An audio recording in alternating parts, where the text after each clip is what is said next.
आप इसको ध्यान से समझिए। ये है स्टैटिस्टिक 2024 के प्री के पेपर की। इनमें से जो क्वेश्चन का लेवल रहा है वो इजी टू मॉडरेट रहा है ना। कुछ क्वेश्चंस ऐसे थे जिनको आप टफ की श्रेणी में रख सकते हैं। अदरवाइज नेचर ऑफ क्वेश्चन कैसा था, या तो इजी था या फिर मॉडरेट था, ना ज्यादा इजी था ना ज्यादा टफ था।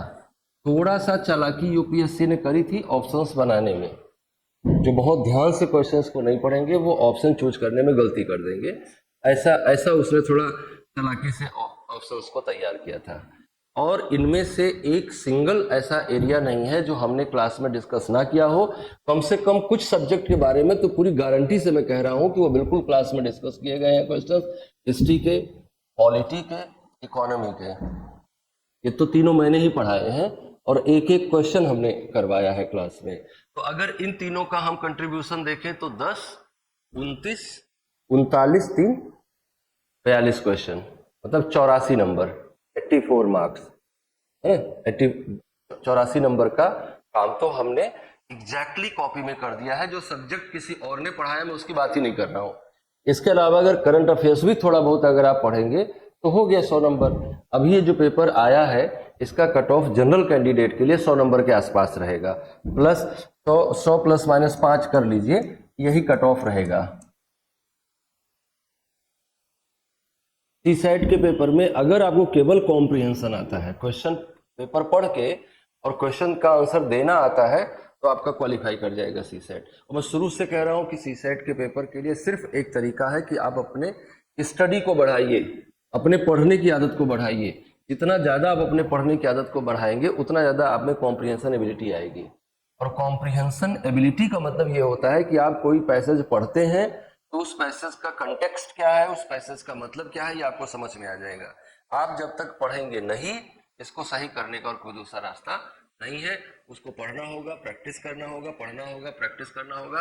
और कोई भी चीज आप पढ़ रहे हैं, समझ लीजिए कि आप कॉम्प्रिहेंशन पढ़ रहे हैं।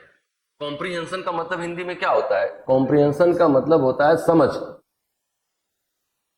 तो आप कोई पैसेज पढ़ते हैं तो आप उसको समझ पाते हैं कि नहीं, यही आपकी कॉम्प्रिहेंशन एबिलिटी है। तो पैसेज देगा, नीचे क्वेश्चंस दे देगा। तो ये स्टैटिस्टिक को ध्यान में रखें और आप ये समझें कि जनरल कैंडिडेट के लिए 100 प्लस माइनस 5 ये रिजल्ट हो सकता है। ये पीटी का कट ऑफ जाएगा। और जहां तक सी-सेट का पेपर है, सी-सेट का पेपर भी इजी था, आराम से उसको पास किया जा सकता है।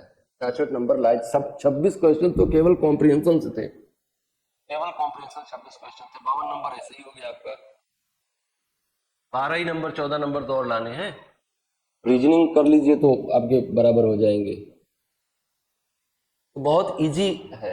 हमने शुरू में बताया था कि पीटी की तैयारी करने के लिए अगर आप पूरे सिलेबस पे जाइएगा तो फिर तो आप करते रह जाइएगा, बहुत लंबा टाइम आपको पीटी निकालने में लगेगा। आप पूरी पढ़ाई करिए लेकिन पीटी के लिए लास्ट में 2-3 महीना, 2.5 महीना टाइम देखिए और इस स्टैटिस्टिक के साथ काम करिए।